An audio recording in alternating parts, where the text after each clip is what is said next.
une attaque de plus. Que voulez-vous contre les hommes de Dieu? La réponse dans cette vidéo. Soyez connectés et regardez la vidéo jusqu'à la fin. 7 people were killed. My car was attacked, opened fire on my car, and kept spraying it with bullets. My wife and my kids were there. The escort car with some police, they killed the policeman, they killed the other people, the other escort car, the bosses with us, 7 people. Bien-aimés, je veux parler à propos de la récente attaque de l'apôtre Johnson Suleiman. En fait, je veux que nous entrions dans la Bible pour voir aussi comment ces hommes de Dieu qui nous ont dévancés aussi ont souffert pour la cause de l'évangile. Ils ont été maintes fois victimes de ce genre d'attaque. Mais cependant, là où le bas blesse, c'est quand nous voyons les chrétiens eux-mêmes se réjouir de ce genre d'actes de barbarie. Je bénis le Seigneur parce que celui qui a ouvert le feu sur le convoi apostolique a été arrêté. Et je bénis aussi le Seigneur parce que la lumière sera véritablement faite sur la chose. Que ce soit les commanditaires et tous ceux qui sont derrière ça, Dieu va les exposer. 2 Corinthiens chapitre 11, verset 20 à 31. Je vais livrer lecture. Ici, c'est l'apôtre Paul qui écrit cette lettre à l'église de Corinthe. Il dit: si quelqu'un vous asservit, si quelqu'un vous dévore, si quelqu'un s'empare de vous, si quelqu'un est arrogant, si quelqu'un vous frappe au visage, vous le supportez. J'ai honte de le dire. Nous avons montré de la faiblesse. Cependant, tout ce que peut oser quelqu'un, je parle en insensé. Moi aussi, je l'ose. Sont-ils hébreux? Moi aussi. Sont-ils israélites? Moi aussi. Sont-ils de la postérité d'Abraham? Moi aussi. Sont-ils ministres de Christ? Je parle en homme qui extravague. Je le suis plus encore par les travaux, bien plus par des coups, bien plus par des emprisonnements, bien plus souvent en danger de mort. 5 fois, j'ai reçu des Juifs 40 coups moins 1.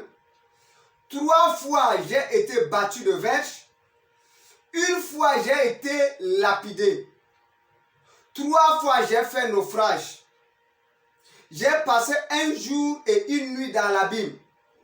Fréquemment en voyage, j'ai été en péril sur les fleuves, en péril de la part des brigands, en péril de la part de ceux de ma nation, en péril de la part des païens, en péril dans les villages, en péril dans les déserts, en péril sur la mer, en péril parmi les faux frères.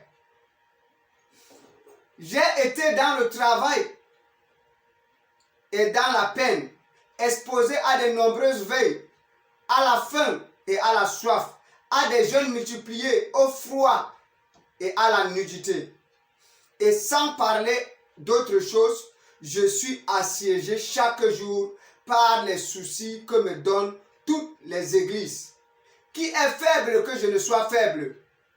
Qui vient à tomber que je ne brûle? S'il faut se glorifier, c'est de ma faiblesse que je me glorifierai. Dieu, qui est le Père du Seigneur Jésus-Christ et qui est béni éternellement, sait que je ne mens point. Bien-aimés dans le Seigneur, dans ce passage, l'apôtre Paul nous raconte ses multiples souffrances. Ces souffrances qu'il a vécues pendant qu'il était enrôlé dans l'œuvre du Seigneur.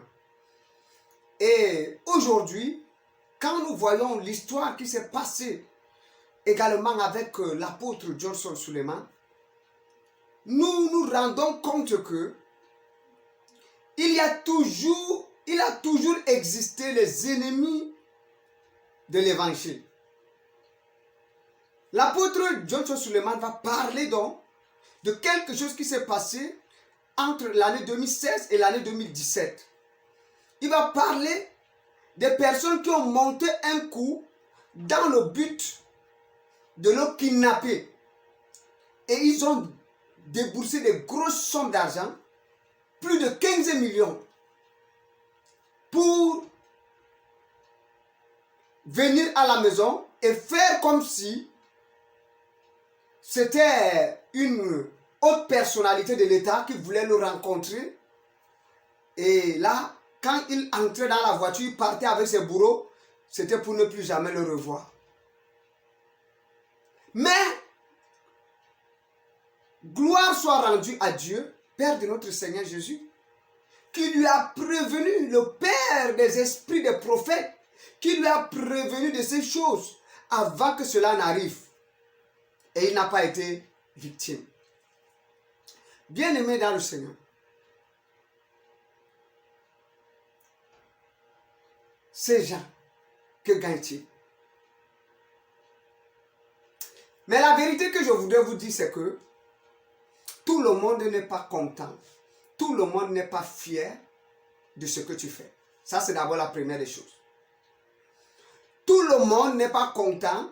Tout le monde n'est pas fier de ce que tu fais, de ton évolution, de ton progrès. Les gens ne sont pas fiers. Les gens sont animés d'une jalousie indescriptible.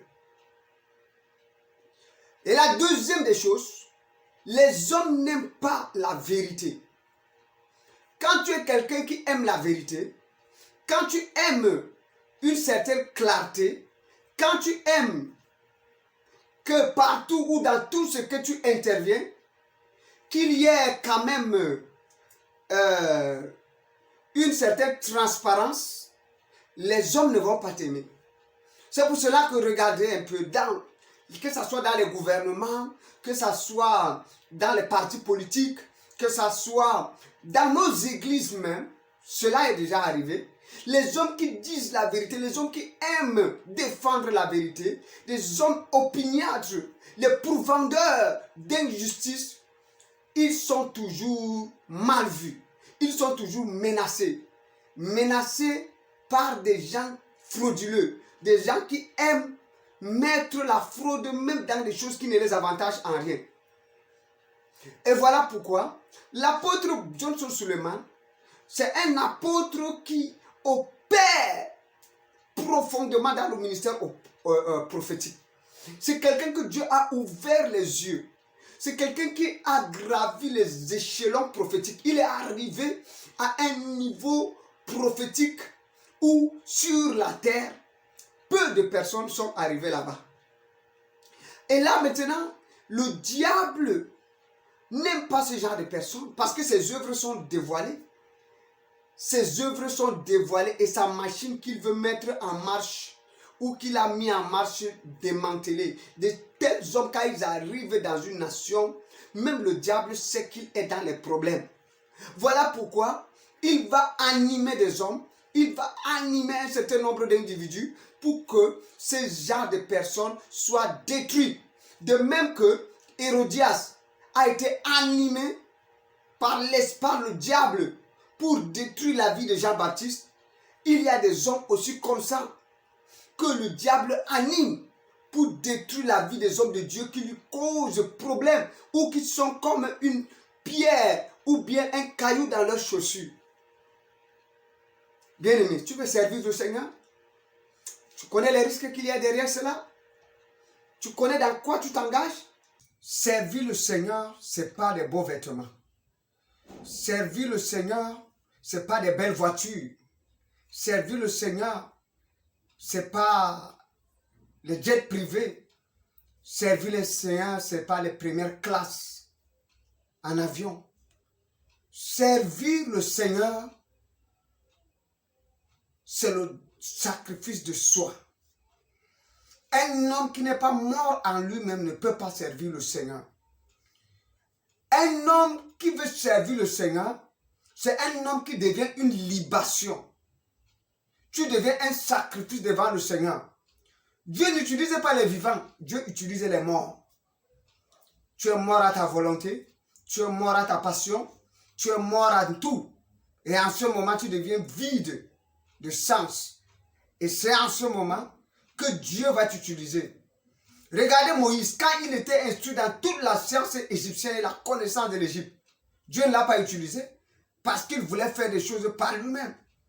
Dieu a laissé qu'il a d'abord perdu toutes ses facultés, toute son intelligence, tout ce qu'il avait, il a perdu d'abord. C'est en ce moment que Dieu dit que je veux t'utiliser. Mais il dit à Dieu que mais il n'arrive même plus à parler. Il est devenu bègue entre-temps.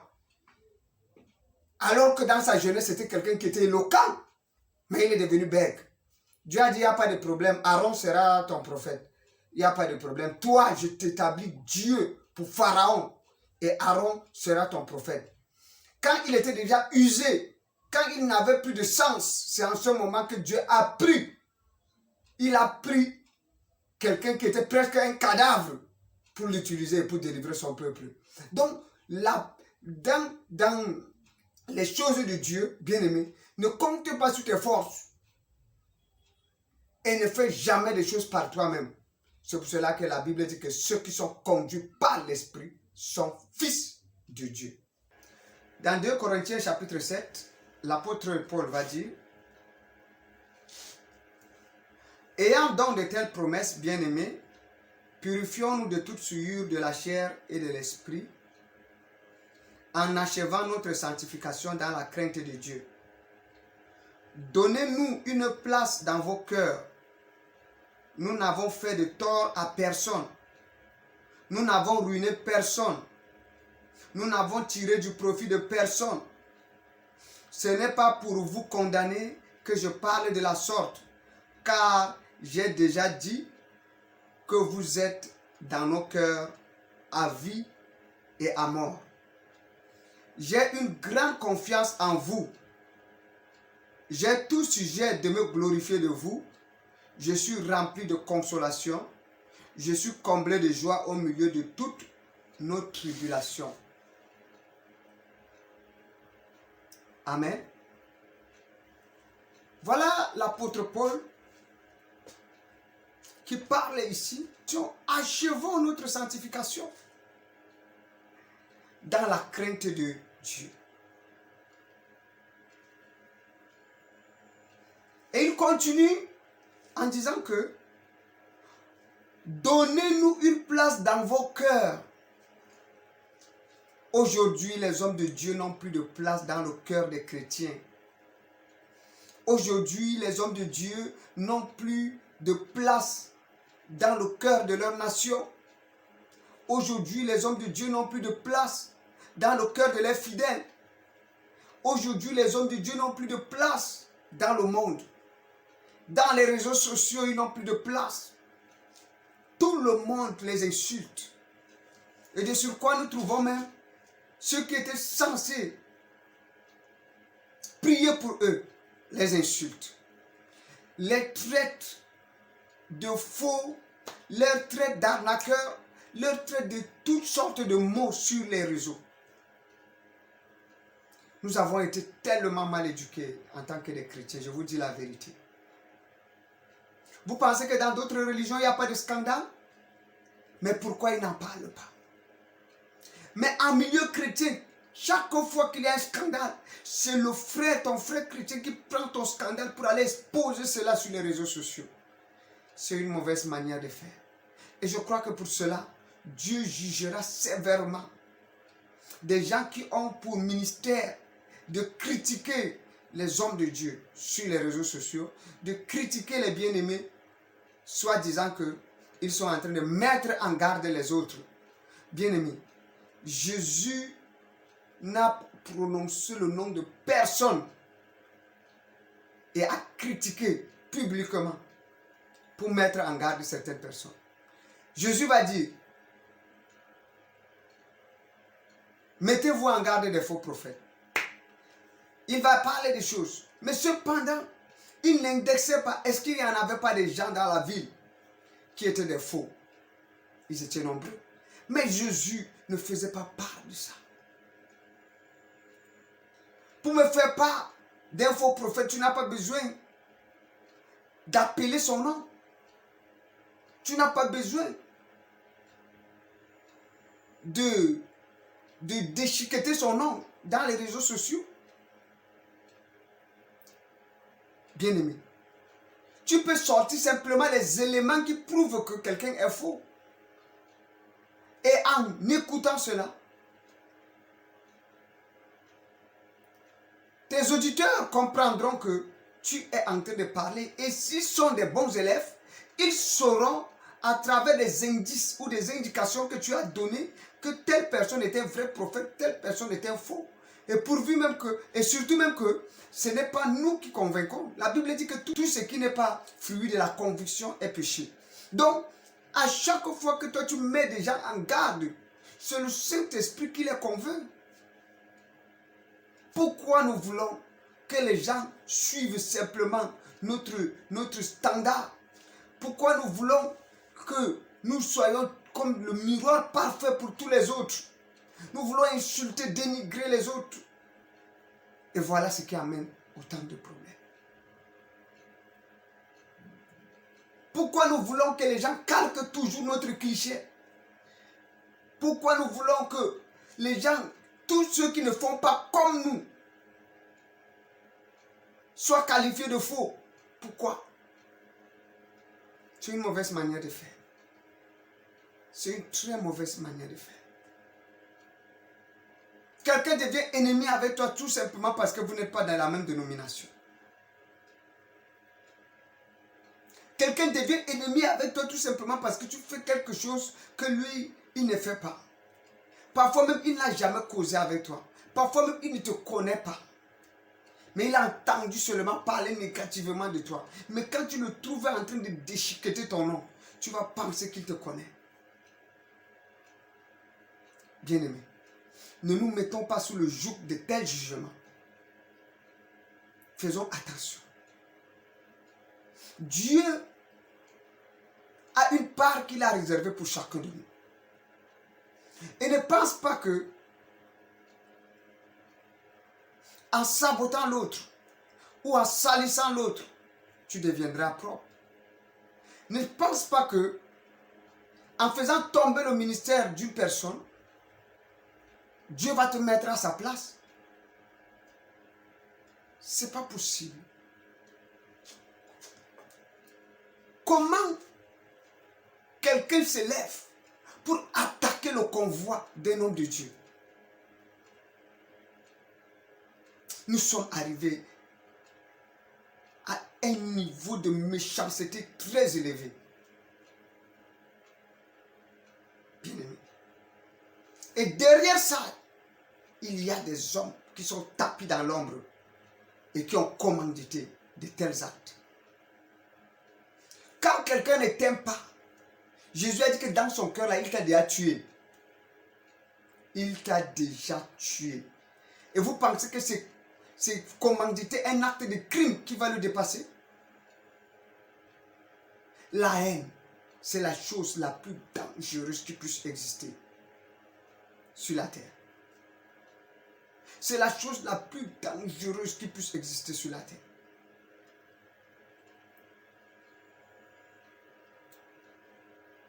Il y a des gens qui sont convaincus que quand tu vas disparaître, eux prendront ta place. Il y a des gens qui sont convaincus que quand tu vas disparaître de la scène, leur ministère sera vu. Il y a des gens qui vont penser que quand tu ne seras plus là, sa visibilité sera propice. Non, non, non. Tu n'as pas besoin de ça. Tu n'as pas besoin de ça. Étant donné même que Christ ne nous a même pas appelés à la visibilité. Fais ce qu'il t'a demandé. La visibilité, ça c'est la dernière des choses. C'est la dernière des choses. Ça suscite en nous des jalousies. Ça suscite en nous des haines. Ça suscite en nous des querelles. Et des querelles sans fin, sans fondement. On se demande, mais Seigneur, c'est même quoi? Qu'est-ce qu'on est en train d'aller où? Qu'est-ce qu'on est en train de faire véritablement? Sans fondement. Quittons derrière des choses pareilles. Que Dieu nous délivre de ce genre d'esprit. Que Dieu nous délivre de ce genre de scandale. Bien-aimés, que Dieu nous en délivre